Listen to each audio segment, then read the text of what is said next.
My people, we're right here in the music, and we want to welcome an artist, a Kenyan artist, an artist who have a lot of trajectory in the music.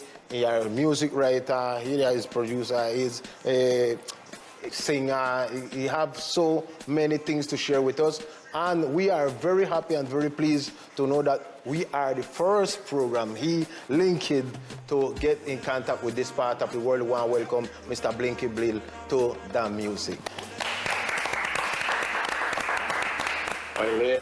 Hello, hello. How's everything? Greetings on your end. I'm good. It's midnight right now.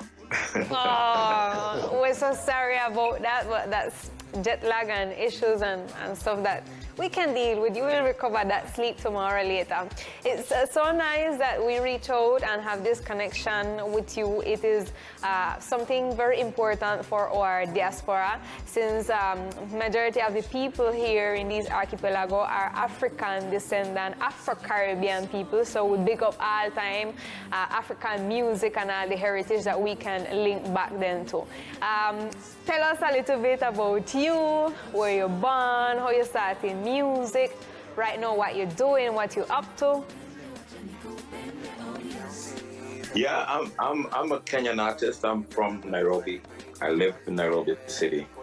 I've been making music as a producer. I have like one of my previous bands, or previous current band, is called Just a, which had a video in Kenya like a while back, and then now I've been doing my own solo stuff and I'm just about to release my third solo album, which is called We Had Keys To, which I'm very excited about. Okay, that is nice. Let us know a little bit more about the music that you make. What genre do you produce? What genre is the one you make to carry all your music to your fans? Yeah, I'm a producer first and foremost, so I think more like a producer as opposed to like just being an artist in that sense. And I like to experiment a lot, so I don't have, like, I mix a lot of hip hop and jazz and Afro pop, Afro funk, like just put it all hot and see what comes up with it, what comes up next. Okay, we'd like to know which one was the first song you did that you start to realize that you was an artist, a farm artist, and had something to share with the humanity. There was a song called Attention, which was on my last album. And people seemed to really like it a lot when it came out. And it just made me be like, yo, okay, this is really working out. But also as a different artist. So earlier on, around 2012 or 2013, I did produce some music with Chance the Rapper and Childish Gambino. Like before they didn't like became really mainstream. So like it's been a lot of interesting things that have happened along the way that have made me realize that actually I'm doing the right thing. And right now, like with the new music just about to come out, like, now it's ready for the big stuff. So I'm very excited to bring it to Colombia. Nice. It is interesting that we can maybe reach out this question, since our TV viewers, anytime we hear an African artist, we link it automatically with Afrobeats, which is ruling and running the industry highly right now in the actuality. Let us know about your inspiration, maybe coming from the genre of Afrobeat back then in the 70s. If you maybe follow up Ebo Taylor, you mentioned Afrofunk, maybe Pat Thomas, Fela itself, or maybe who you look up to in that African industry as example for your career.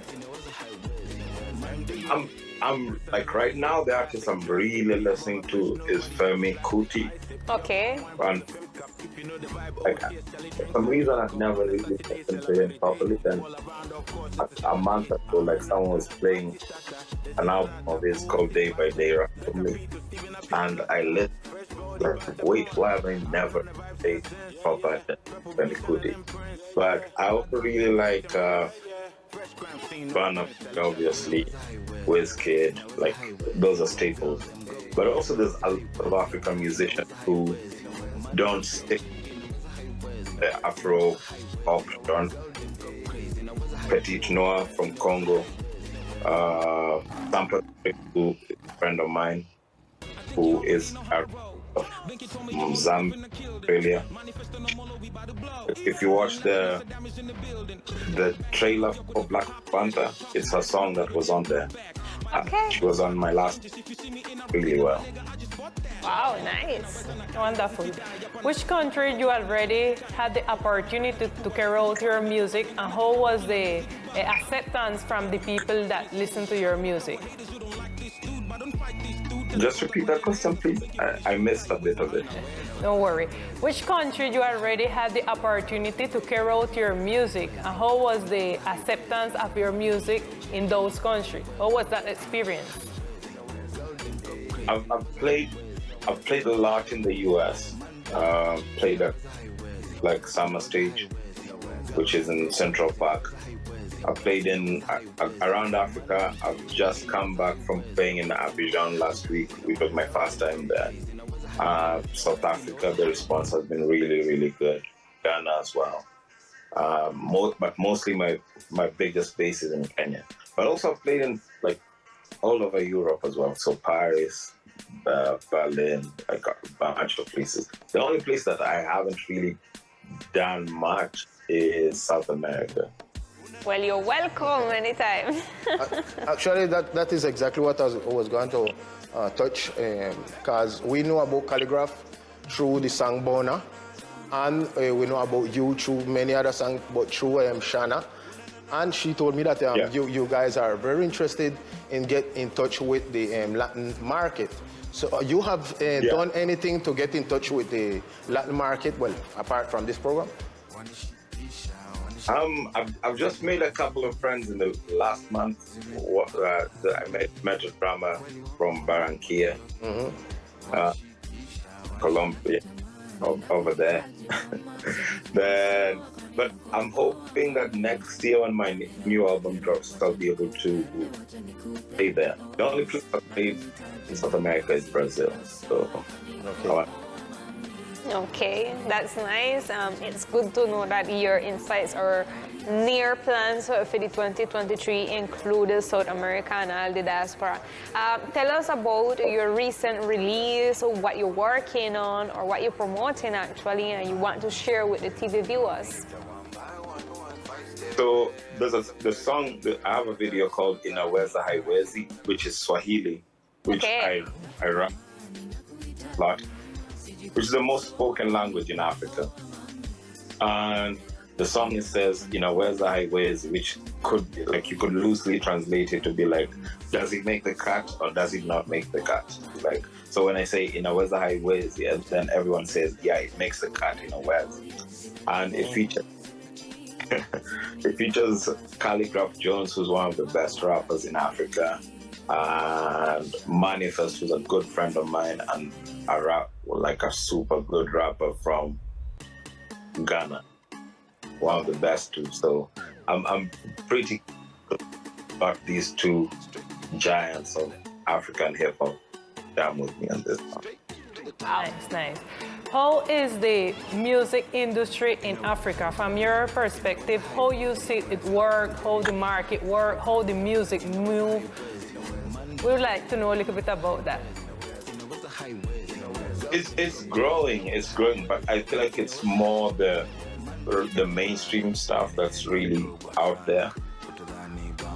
And so what I'm excited about in the near future is for people to really hear what else outside of Afropop that exists now, because there's so much talent. There's such good R&B singers in Kenya who I hope.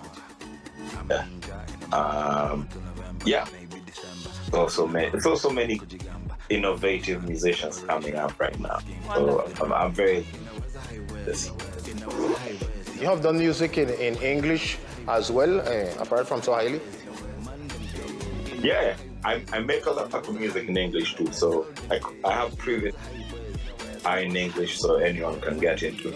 And also the rest of the rappers were rapping in English. I'm the one who started. Okay. I would like to know about your inspiration coming from the American music, since you mark that you like the R&B, the hip hop, all these different genres that are native or most popular into the American country. How this impact you, and maybe from when it was childhood years or maybe being a young boy? How was it for you? I've always listened to a lot of music growing up. So obviously Kenya is a small country and we get to listen to a lot of music from America, which is like the rest of the world.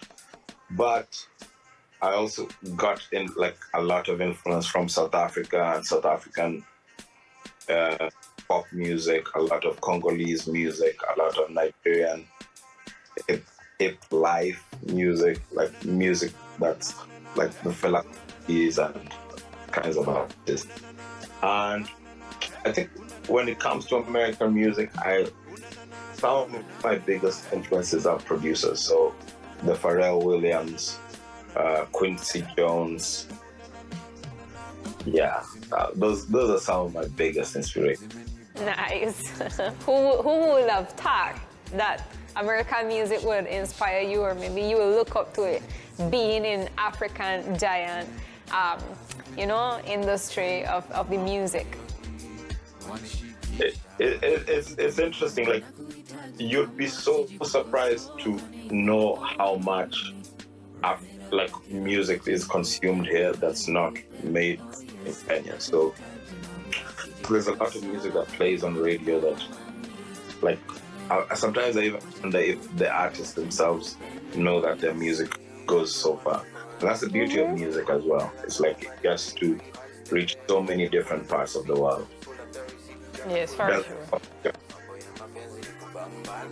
The access to the technology also helped that the music spread more wider and get to other people. And many times the artists, they not know where the music they song, but really they consume it going very, very fast to the access that we got to our cell phone or to all the technology and the music platforms that carry out the music and spread it worldwide. Mr. Blinky, tell us a little bit about what is your biggest dream in the music, in all this project that you develop? What is your biggest dream? My biggest dream is to obviously have a very successful new album. So that's crossed. Stream my music. But also I want to work with different artists from around the world and just make good music, Like, I want to work with whoever is the best artist of the time and just bring in some of the influences from Kenya, where I'm from, and combine them with the influences from somewhere else. Just make this new sound that no one's like really expecting, because that my brain functions like that. So yeah, like maybe work with a bunch of Jamaican artists, maybe a bunch of Colombian artists, like whoever it is that our vibe connects. I'm so excited to link with. Blinky, we want to thank you for receiving us in your home. This hours of the night for you, or us evening or noon. We are so grateful you share this time with us. We know you're passing over your time to go to bed, but we are very grateful. Thank you so much for having me. Okay, at last, I would say that you don't forget or never forget that in this tiny archipelago, we are connected not only by the diaspora, as I mentioned before. We do listen to Lingala music, for example, that is a Congolese rhythm. We have incidents in Afrobeat. We have incidents of a lot of music that traveled your country over these sides. And we have a language to connect ourselves. So anytime you're looking up to content to link up with South America, you can do it in Spanish, you can do it in English, and even in Creole over these tiny islands, okay? So you have us set up at first, at priority anytime you're going to link up with artists to make music over this side? I love that. Like, the music is supposed to bring us together. So that's what excites me the most, is when I can even listen to language that I don't understand but really connect with it. That's our case. Thank you so much. Yes, and right now, you know that the music is a platform that you can share your music whenever you want. Remember that you are welcome. And right now, we left you with all the nice music, and for with TV viewers, with your nice music, Blinky Bill. Uno enjoy. Bye-bye, and thanks once more. Bye. Bless up.